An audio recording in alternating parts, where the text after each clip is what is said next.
Good afternoon to you, wherever you may be today, and welcome to the TradeShift Procurement Marketplace's Business Case webinar. We are delighted that you are joining with us today, and it should be a really fun and exciting times with a lot of audience participation too. So you're very welcome to join us today. Sam, if you would just not just on to the next slide, please, and then we can do the introductions. So my name is Darren Howell. I'll be your host for today, conducting proceedings, but I am joined with two really great speakers, Sam Purches and Jayson Humpries. Sam, would you like to just introduce yourself to the audience, please? Yep. So hello, everybody. And like Darren said, thank you for joining the webinar. We really appreciate you coming on. I'm just going to get the elephant out of the room. Yes, my surname is Purches. We are talking on a webinar about procurement marketplaces. My first job was in purchasing, and this is just an offer out to anybody that if you remember this from the webinar and you do see me, you can shout purchase to pay and I will buy you a drink at the bar. So this is an open. Wow. That's my background. I've been in e-commerce for 20 years, working in various roles. So hopefully today we can bring some, I think, practical ideas across, but also applying them how to marketplaces are really moving things on as well. So Jayson, over to you. I can't follow that except to say purchase to pay and hopes that I see you in a bar, somewhere, get a free drink. Man, that's hard to follow. Yeah, so I'm Jayson Humpries, been here at TradeShift for 6 years in 1 month now. So that's exciting, which means I've been able to update my count of years in the e-commerce and marketplace industry now to 20, which is interesting. I didn't know I could count that high. So yeah, exciting times in the industry. I spent most of my career in B2C, business to consumer marketplaces, global marketplaces, and spent my time here at TradeShift working on enterprise B2B marketplaces and targeting procurement buyers, trying to make the world a better place through these solutions. So excited to be here. Darren, thank you for hosting. Sam, looking forward to hearing your expertise today. Great. Thank you, Jayson. Now, before we go on to the next slide, I just wanted to say we've had a good look through the delegate list today, and I can see there's some really exciting companies that we would just love to be talking with you. I've seen folks from the business and process outsourcers, IT service providers, large manufacturers, hotels, etc. You've all got the basis for a very good commercial conversation to be had with TradeShift. So I do hope that you continue on this journey as we go through a set of webinars now, and you engage with us, because I think we can do lots of business together. Now that said, Sam, if we could go on to the first slide, please. So the agenda for today is, yes, we're definitely going to be talking about business cases. It's a pretty straightforward agenda, but throughout this presentation today, we will be going through some polling questions just to get your attitudes and opinions about procurement and marketplaces. Some of them will fall in line with kind of the presentation flow. Some might seem a little bit, well, that's out of the presentation flow, but there's a very good reason for that, because we want to really just understand where you're at in terms of your attitudes and the pain points that you're facing at the moment. Once we've gone through that and also the slides, we'll move into the questions and answers, and then I'll just close off the event's proceedings and let you know what happens after this event. So that's it for me. Sam, if we can go to the next slide, which cues up the first poll. So this first poll, this is going to ask you a question around which element of the business case or solution do you find most difficult to articulate to the board? And quite often we found this to be a difficult conversation to have because it may not be top of the agenda, but we just want to understand where you're at with this. So in terms of the answers that come to that, you can either choose from competitive advantage, process optimization, financial gain, people resources, whether it's the technical side of things, or actually it's all of the above. So let us know where you're at and where the difficulties lie, please. We'll have 20 or 30 seconds for you to consider that, and then we'll share the answers with you online. See, I'm greedy and I'll always go for all of the above. A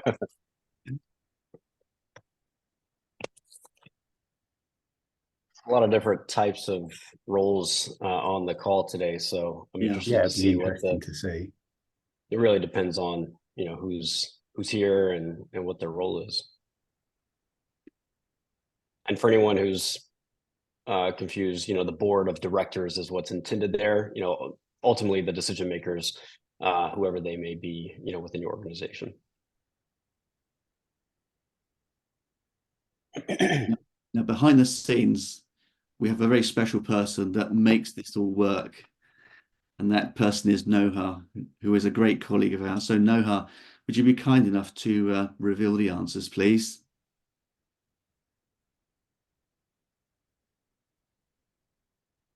Got some Okay. greedy people in there. Sam, Yep. I think you instigated that. It's my gang. Interesting insights there. That yeah, as expected, I think the financial gain is quite high, and the process optimization, yeah, that's cool. And not surprisingly, a lot of the above. Knitting it all together, I think, is really key. Knitting it all together, which is a really interesting topic, because I think that cues up Sam so well. Like you guys planned it. Nice work. So yeah, we're going to start looking at the presentation and what types of business cases there are. And I think a lot of the thoughts for this came back from a conversation me and Darren were having at the start of last year. Sorry, at the end of last year, I was talking about, there's lots of great opportunities out there for business cases, but businesses are finding it hard. And I've worked as a change manager before, sometimes getting these great ideas across the line. And, when we thought about, let's do a webinar to talk about business cases, very much the traditional approach would have been for us to come on and talk to you about, those financial benefits. And from a business case, that's quite a typical approach. We're going to think about the financials. We're going to focus down, we want to get the ROI. We want it to get done within a certain time so we get to value. And whilst this really does, it's very important you understand this, you might be spending money to save money, you need to understand these metrics, and that's a very important part of it. But I think what we've found, and what I find from a lot of the conversations as well, is sometimes if we just do these top-down conversations, we start missing out how users get involved. So from a lot of conversations as well, we may be talking to users and they say, oh, we've got this problem and we're doing it this way, but this doesn't work and we've got this problem. And if you combine that with the financial, yes, that's good, because then we start working out that, these pains cause these problems and we can put some dollar amounts against it. And even things like edge cases. So, typical thing is someone will go, oh, we've got this bad thing, can you fix it? And then the financial approach, if we're thinking about that, is how many times does it happen? We're going to try and quantify how big that problem is. But what we find then is if people are taking that approach in terms of that mix of financials and users, what you really find is most people as a business case will then go out and buy something very similar to what they've got, or try and make a change, and you're only moving things on a little bit because you're really focusing on what people got now, what's your problems, can I save some money, or is there a financial benefit? So the other kind of people we get, and businesses have this a lot more, is people within a business that are a little bit visionary, and we work really closely alongside kind of these visionary people. These people might be champions, etc. They want to make a change. They may be very much the audience that's on this webinar, and they'll be looking at, advisories, let's focus on best practice, etc., etc. But then if we think about it, if you're just driving a business case or a change from a visionary perspective, unless you've got that financial backing, unless you've got that user-driven experience thinking about how it's going to affect the users, I think this is where, yes, you've got that great vision, but these are the things that actually make it happen. But really, from conversations and when we see people making a successful change, so a business case is, why am I going to make a change? We want it not only to be a change to happen, but by thinking about and considering all these things, you're going to make a good change as well. So by having a visionary approach, by having basically user-driven thoughts in there, but also thinking about the financials, you really need to consider all of these things. And what we see, and I'm not going to do the research, you can do the research for yourself. Most decisions in businesses now have a lot more stakeholders, and especially, sorry to use the C word, post-COVID, the amount of decision makers in a process has gone through the roof. So no longer it is to get that change, to get that business case, you can't just focus on that one element. And really getting a successful business case that gets approved and a change happens, but also a good change, is by combining this visionary view, thinking about your users, and then thinking about the financial benefits. So we're going to use this as a bit of a frame of a model. I've been thinking about this probably in some of the conversations I've had over just the start of this year. And it is quite surprising that when you have those conversations, you can start putting things in these buckets. So I think it's a really useful tool to think about. And I think, Jayson, if you've got sort of any comments or thoughts on this in terms of practical uses. Yeah, thanks. No, it's great. Like you led with the financial, right? That's, I would say, the most common one that I see, right? But maybe it's the market, maybe it's things are changing, right? But as you said, more and more stakeholders are needing input. And so, oftentimes business cases are delayed, right? Decisions are delayed because they don't have, maybe it's the user input. They don't have the, a champion internally that's going to, take on and drive the change management. I also just want to comment, it really depends on the role, right? It depends on what role you are playing in the space, right? And we've talked about this before. We have a white paper on this. There's three primary roles in marketplaces. You have the marketplace, which we refer to as the operator, right? And their financial, needs it's a different calculation, right? They're looking to add value to their constituents. They're looking to, make, drive revenue. They're also looking for operational savings and improvement around, digital transformation, depending on the type of marketplace operator it is, right? The other two roles are being a buyer in a marketplace, and being a seller, right? And each of these circles represent, different responses based on the role that you're playing in a marketplace. If you're a buyer, you're looking for savings, right? But you also want the, your users want the Amazon experience, right? There's just no way around it. So that's important. And then for a seller, you're looking to sell more. And so, yeah.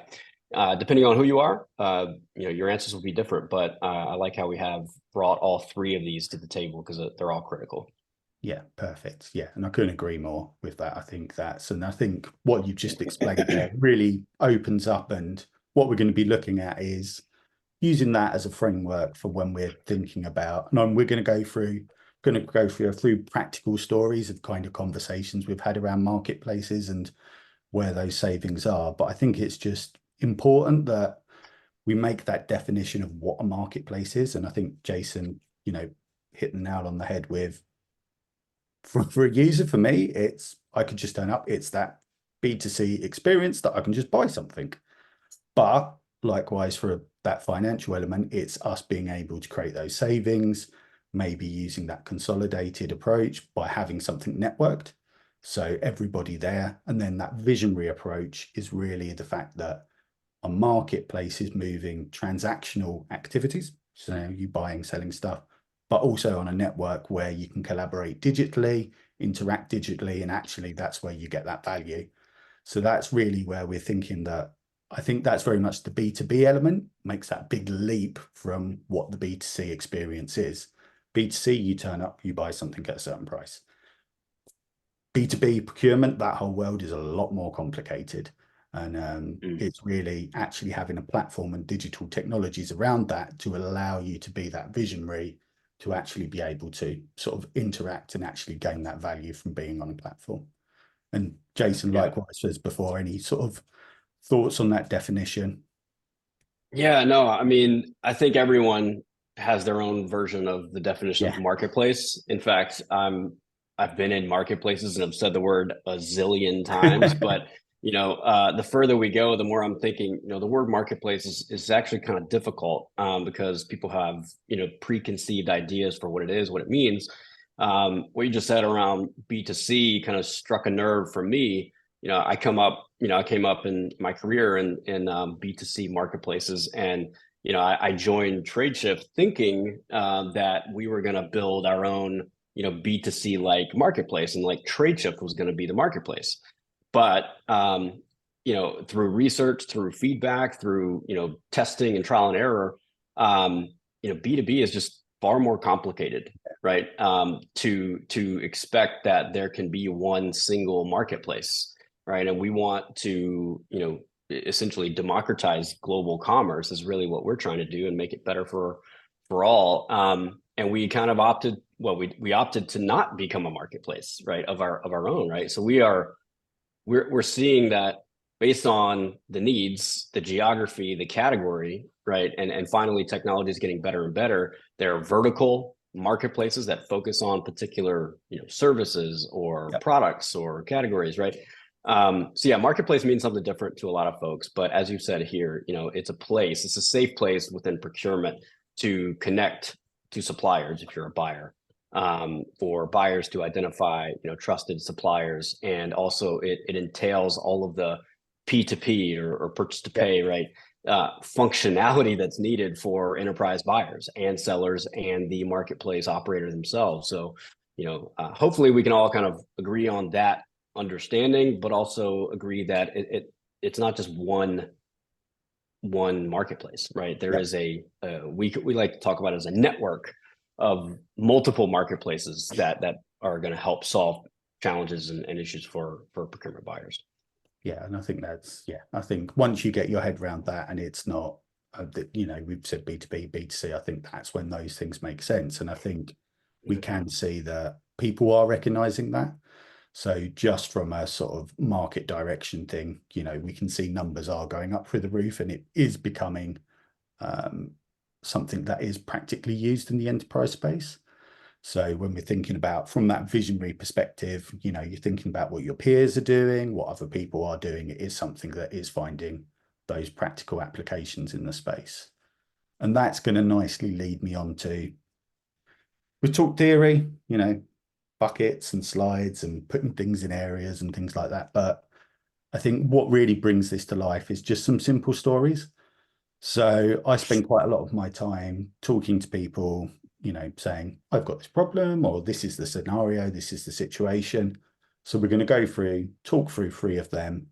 Also, we've got a couple more polls to drop in to get some thoughts, just to sort of give you some ideas of, practically how marketplaces can be applied to some sort of common scenarios.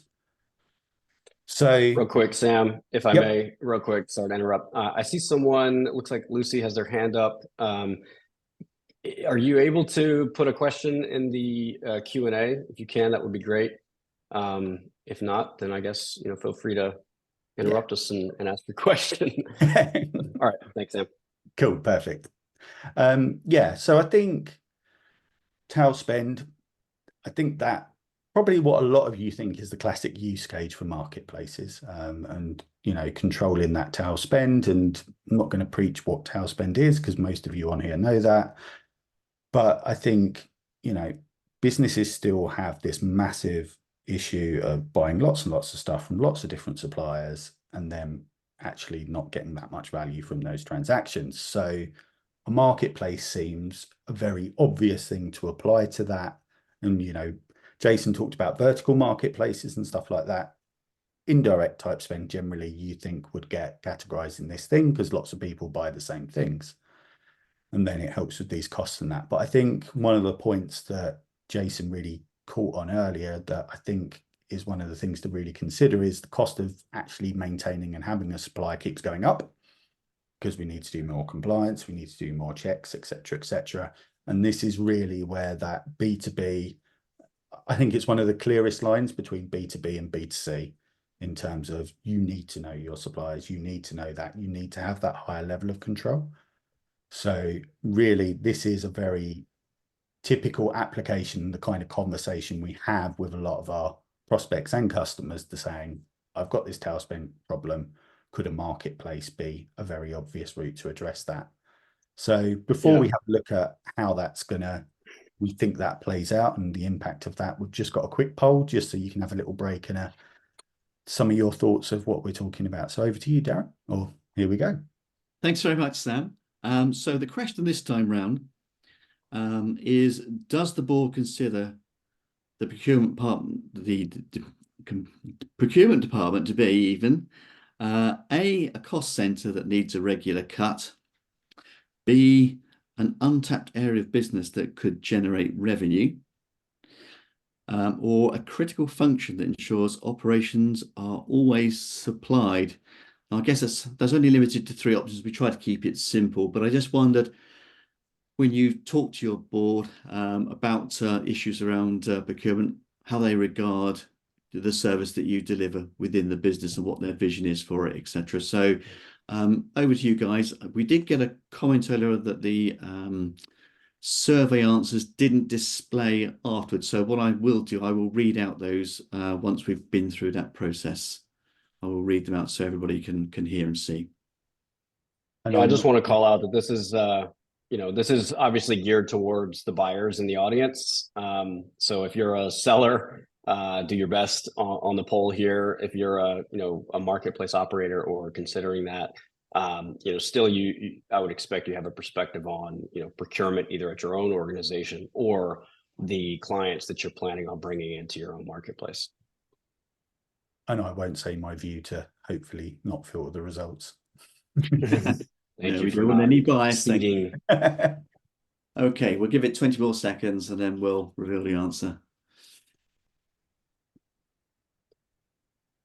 We're going to cross our fingers and hope that the results show up for everyone. Okay. Can anyone give us a thumbs up whether you can see that?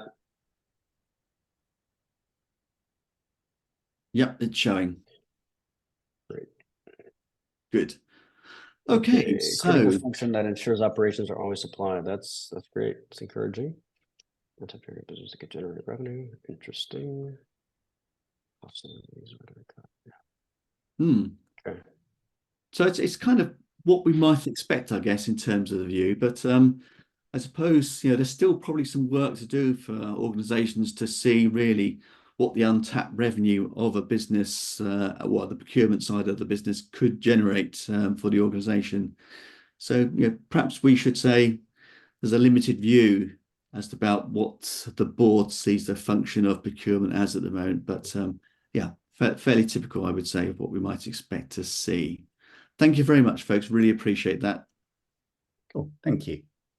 So we were talking about applying marketplaces into tail spend. So what I've just got here is just some of the areas that actually a marketplace for tail spend can make the difference. So, financials, you're going to see savings. But I think really one of the sort of interesting things that's, again, this theme of B2B sort of moving on and evolving is the fact that we're not just seeing those financial savings on the sort of the upstream, the procurement. As B2B marketplaces become more complicated and really more mature, what they can do things now is actually, for example, like use a merchant of record approach that provides a single invoice at the end for actually all your spend and actually take away that cost of managing all those suppliers.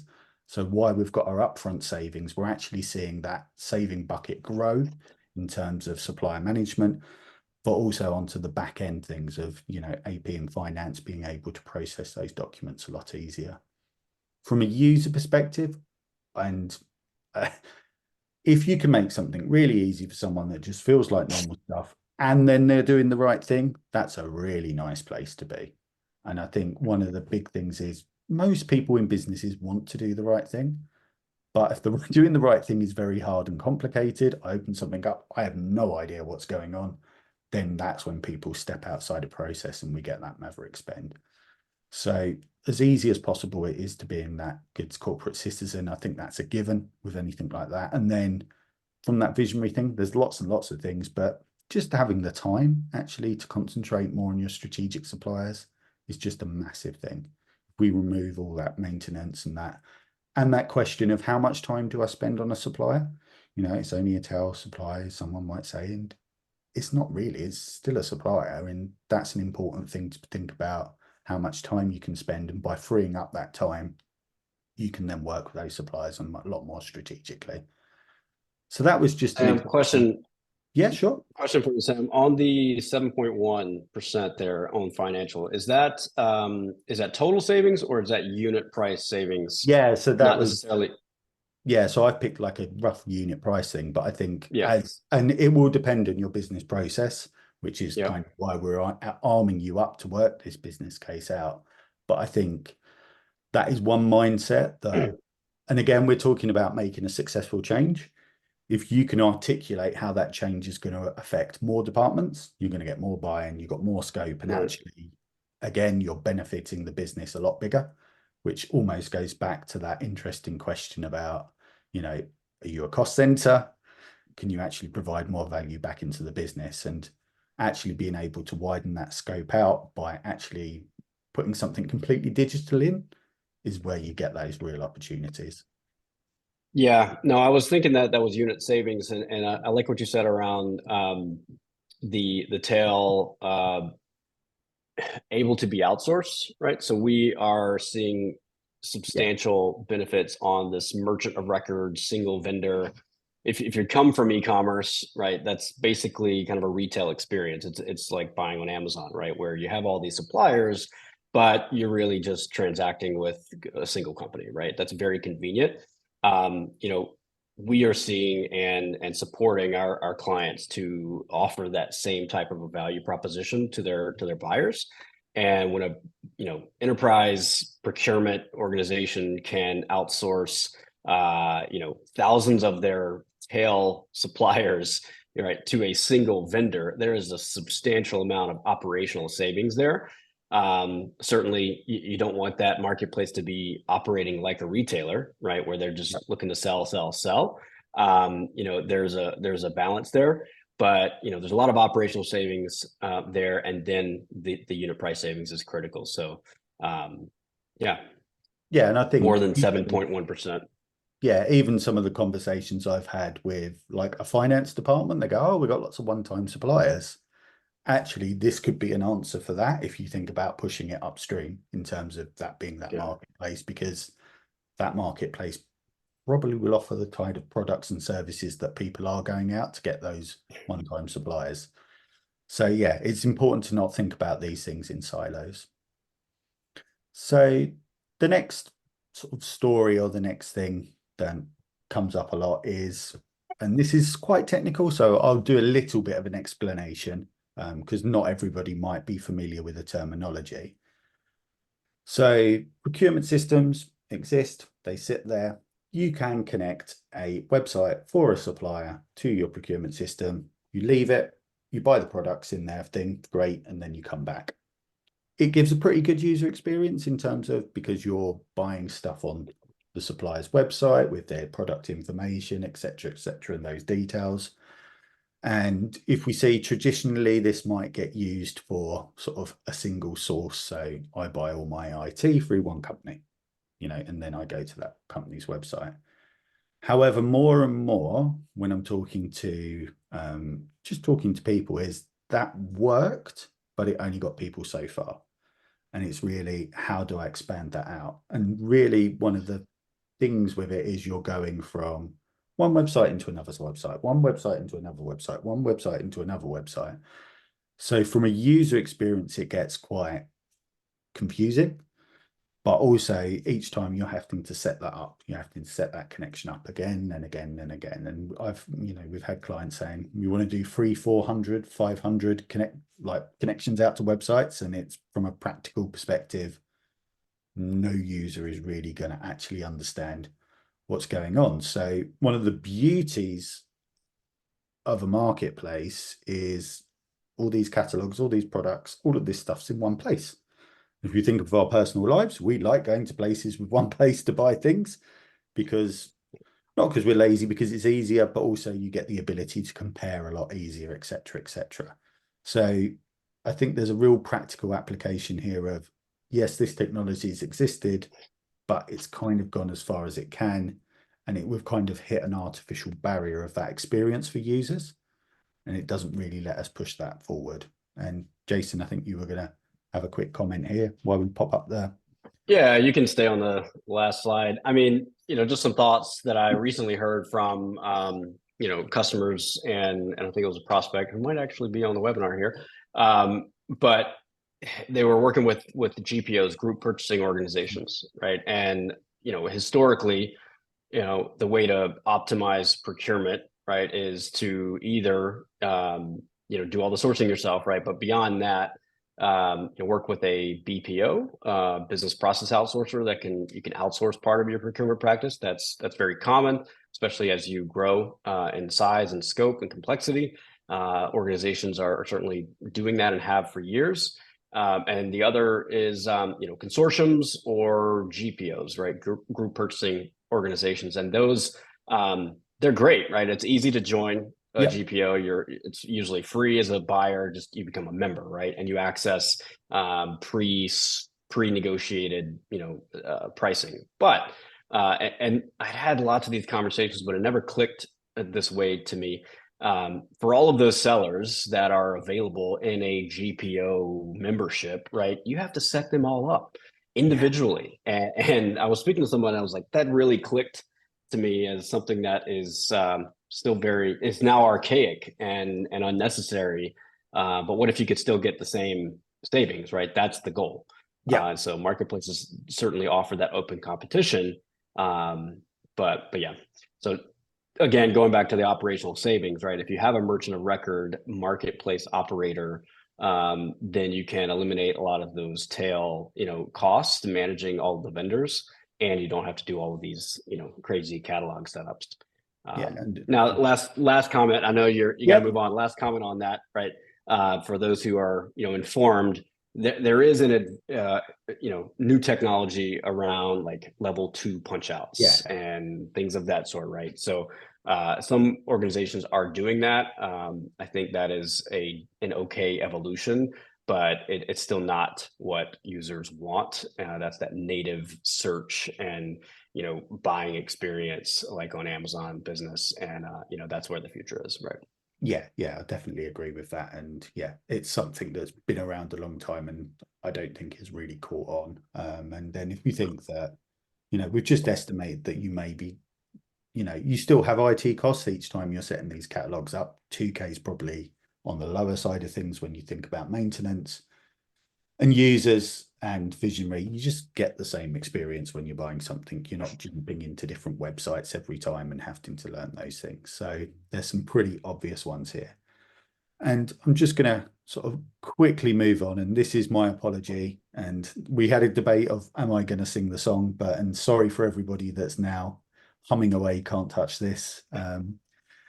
But I was trying to think of a way of how to explain this, and so many businesses I go into and talk to, they have little areas of spend, of categories, of certain suppliers. It's like, you can't touch this. This is complicated.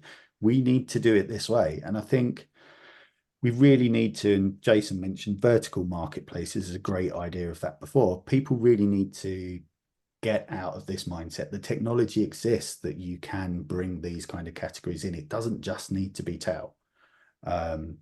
So conversations I've had, I mean, freight and logistics is something I end up talking to people about a lot. That is the classic example of, oh, it's too complicated. We can't move these kind of things in. Packaging, anything to do with that.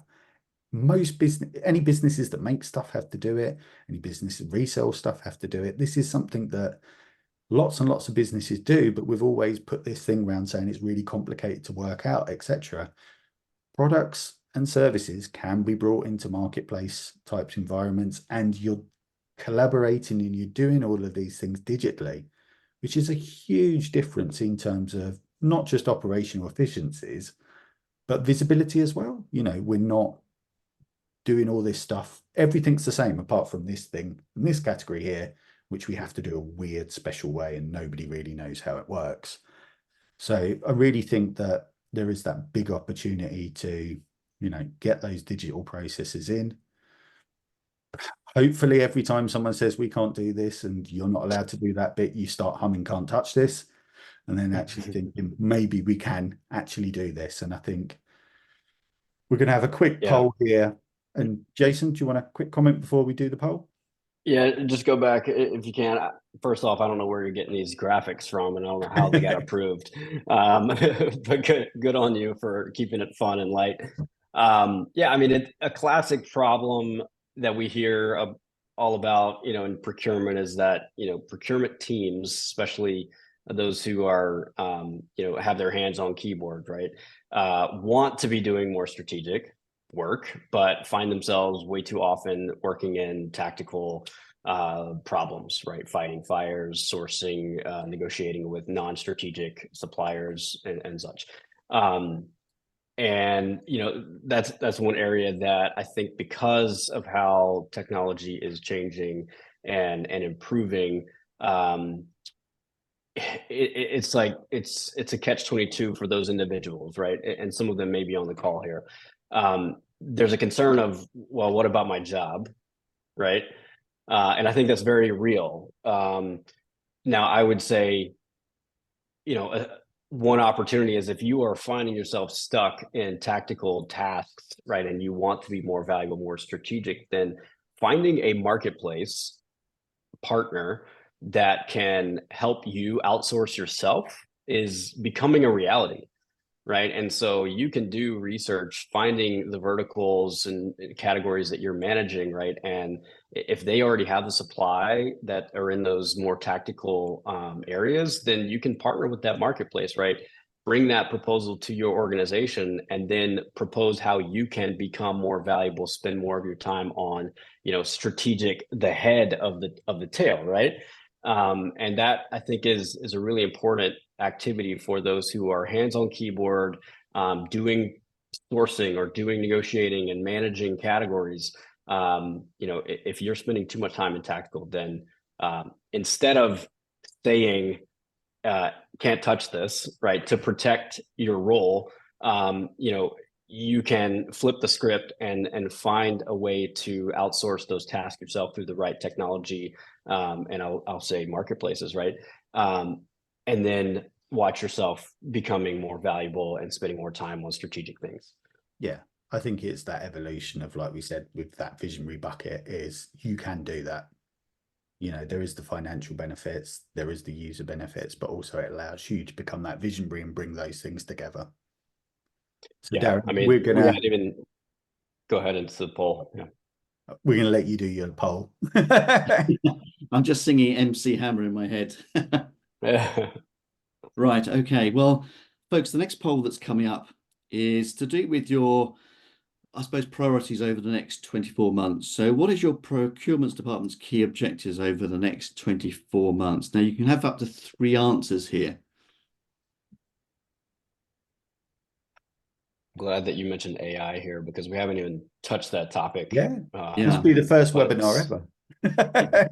So you right, can mitigate first webinar chain. this year that hasn't talked about AI. Yeah. So is it sort of mitigate supply chain interruption risk? Is it to mitigate inflation, comply with the firm's environmental, social, and governance responsibilities, or apply AI to enhance productivity and improve KPIs? So if it's none of those, you can tick other, and there is and that will be fine. We'll see what the other is.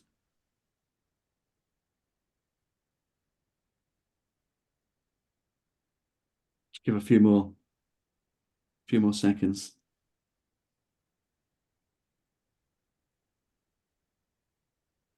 AI gets bandied around so much, but I wonder if it's really the current need at the moment.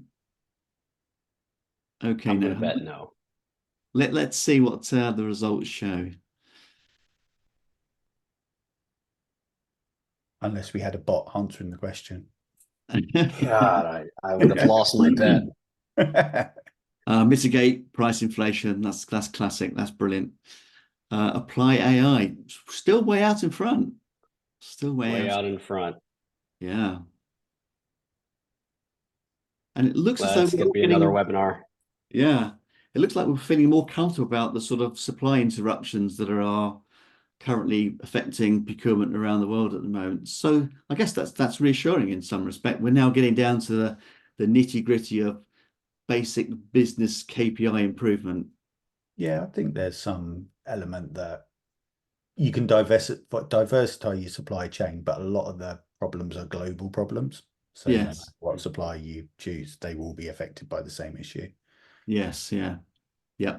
And I If you think that, guys, the three that said other, if you're willing to maybe put it in the Q&A, I'm interested in what your objectives are. All right, Darren. thank Keep you. rolling. That's great, folks. Thank you very much indeed for that. And we will kind of share this information out afterwards in a graphic form for you. And I may well go to those people that registered that have not attended today to get their opinions too, just so that we get a broader kind of view as well. So it would be hopefully have some worthwhile information for you. Yeah, I think it'd be great to share. So yeah, if we think about those special categories that we can't touch, just again, bringing it back to those things, we've got some sort of industry figures saying that, you know, those things can bring that 20% compliance improvement. Personally, I think it can be a lot more. But I think visibility is a huge thing for those areas. It's demystifying those categories, it's demystifying that type of spend and actually being able to look at it the same way. And then, you know, what everybody wants at some point is having some kind of repeatable sort of standard process that you can use the technology now to be able to apply.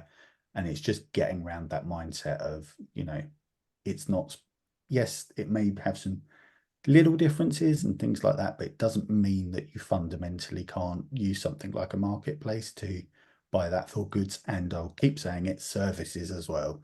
Do not just get that tunnel vision that marketplace is just goods.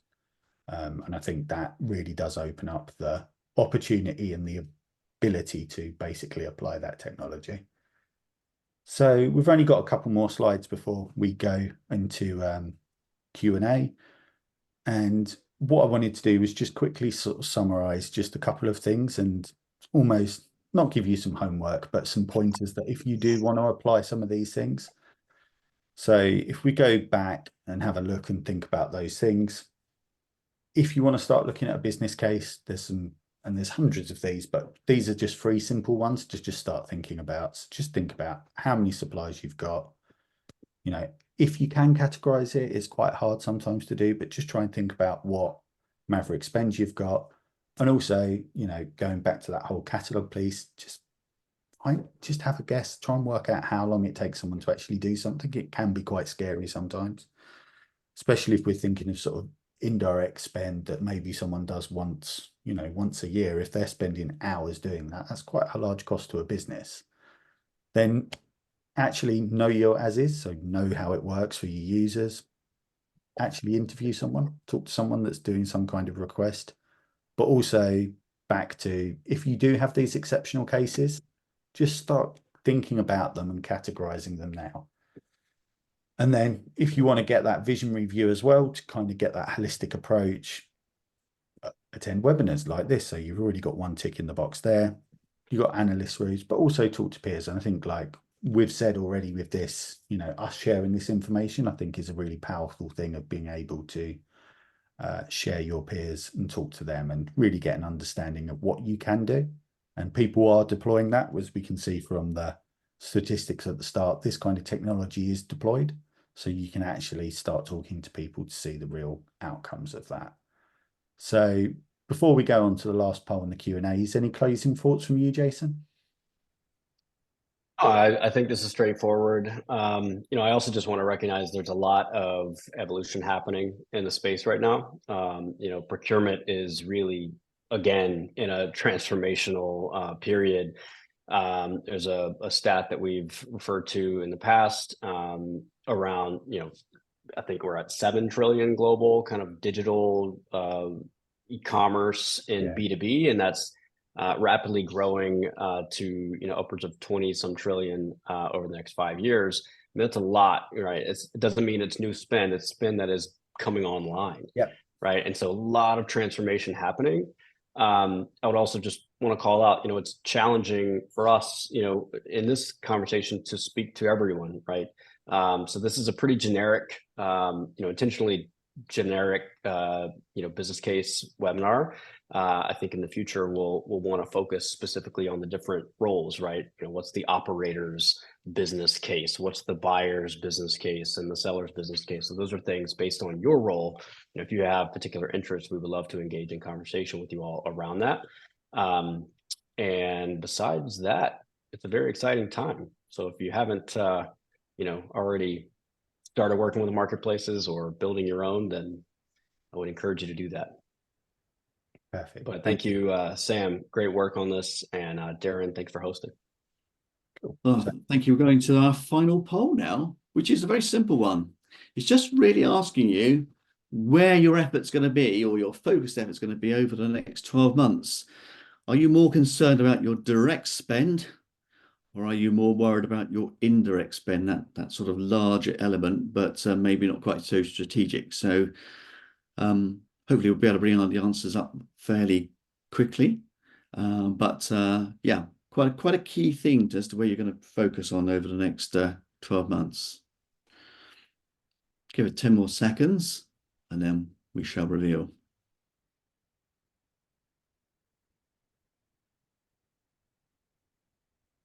Okay, Noha, could you bring up the answers, please?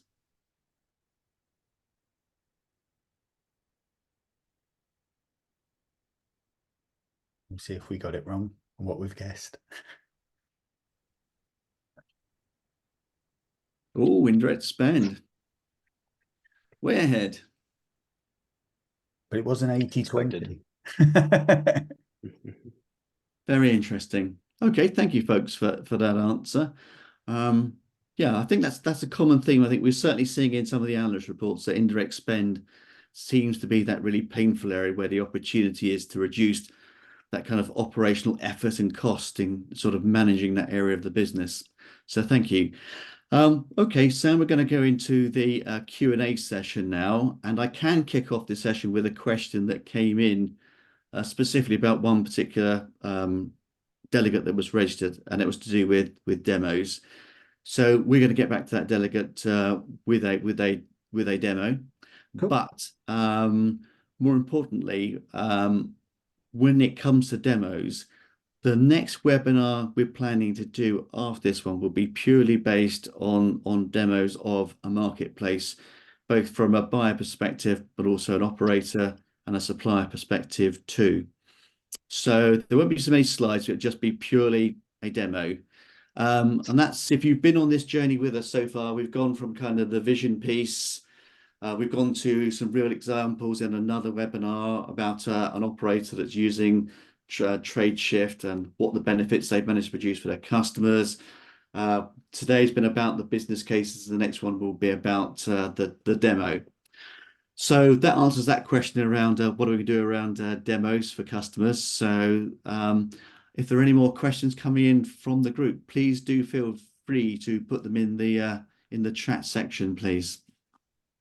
Oh, sorry, I should say the Q&A section, which is at the bottom of your screen. And you can see that as sort of two speech bubbles together.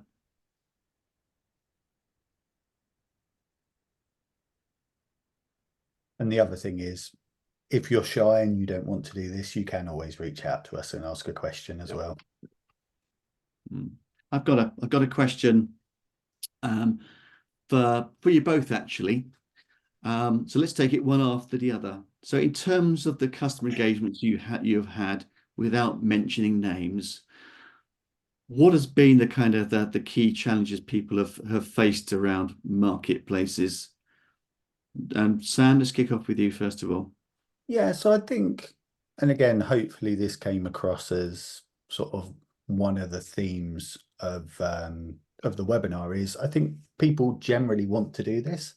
This is something people want to do. I think it's really focusing down on a certain area to apply it. So that's why we had the example of, we've got too many catalogs in terms of tail spend is what a lot of people start with, and that's generally more financial based, and then specific categories. And I like the idea.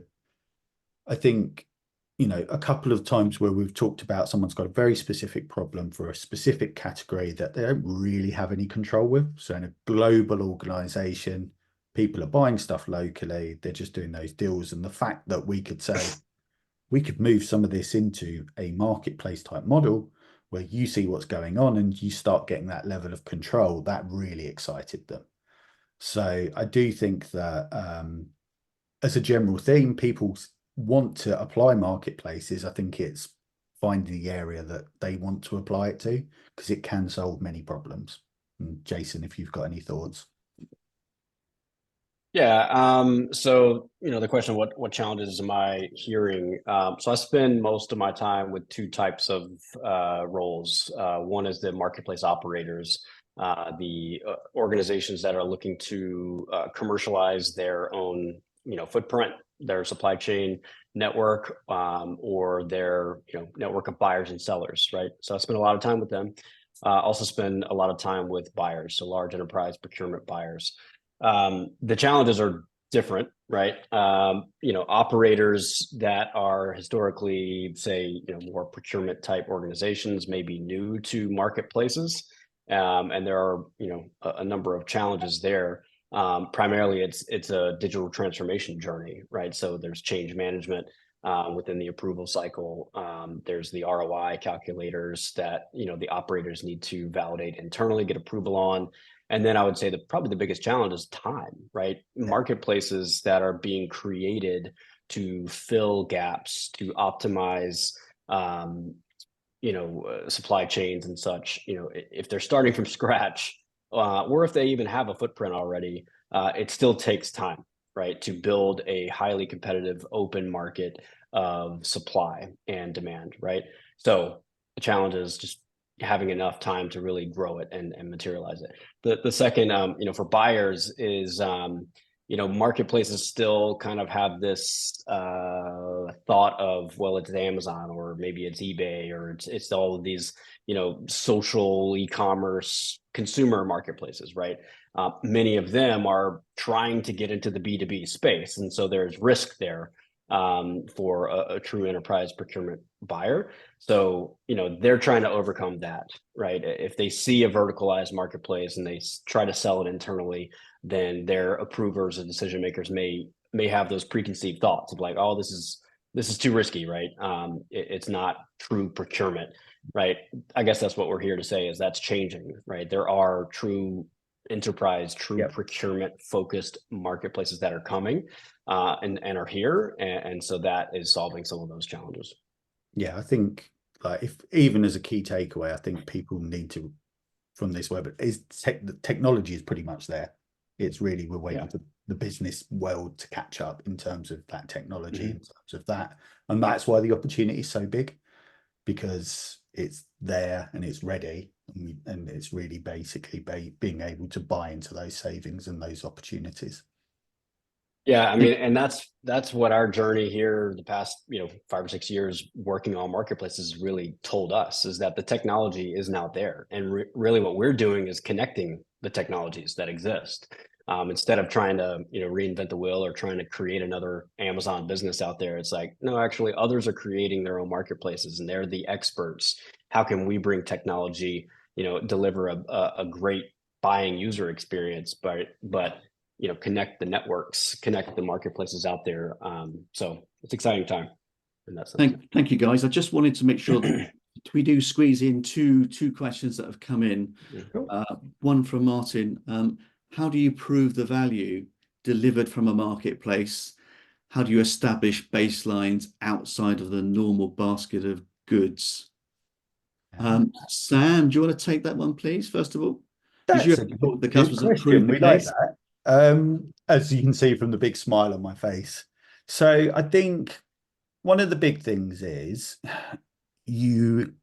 so especially if you've got stuff that's off topic and off process, sometimes it is quite hard to bring back that business case to prove you've achieved that value, because really you're stepping into a digital world and you will have that information. You will know what you've got.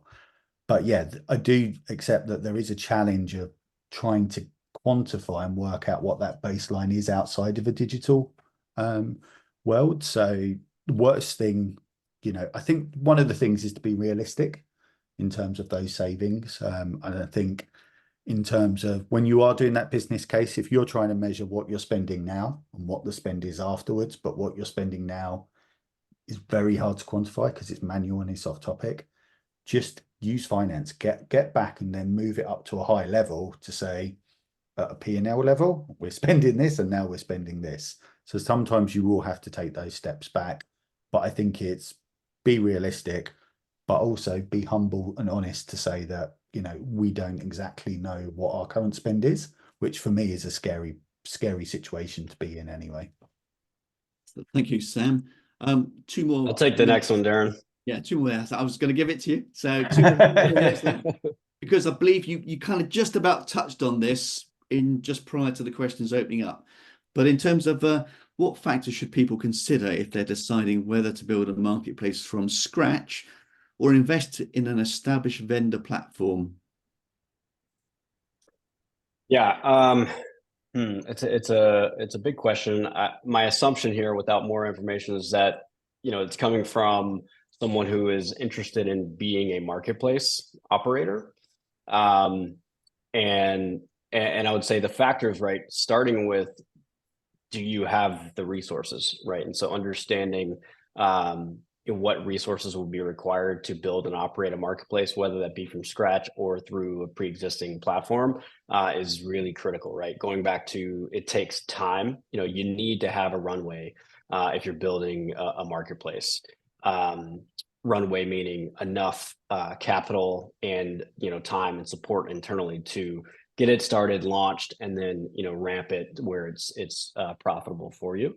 The other one that really comes to mind as a key factor is, do you have a competitive advantage? Do you have an expertise that is needed in the market, right?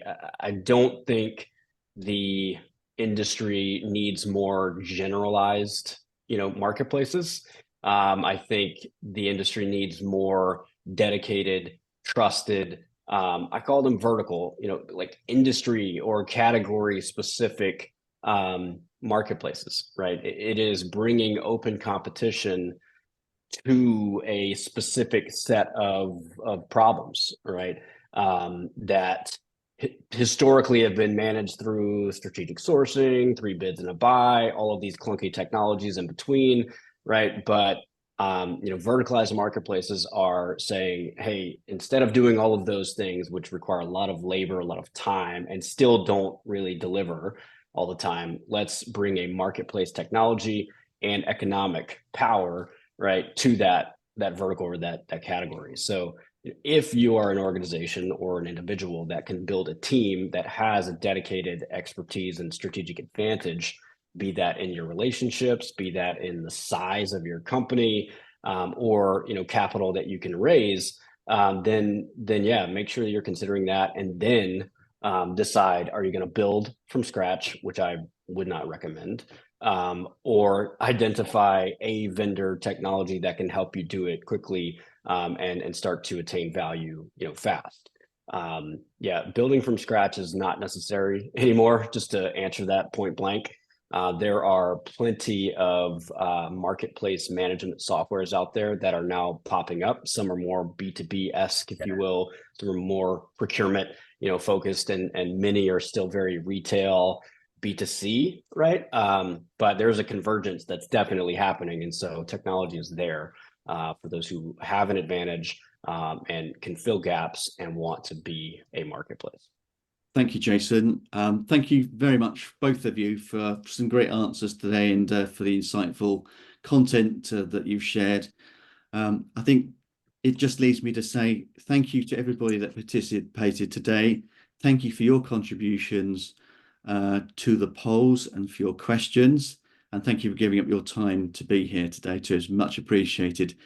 Next webinar, as I say, will be around the demos for marketplaces. So hopefully you receive the invitations to that, and we look forward to joining you once more with the trade shift webinars around marketplaces. So thank you once again. Thank you, everybody. Bye-bye for now. Yes, thank you for your Thanks, time. everyone. Cheers. Bye-bye.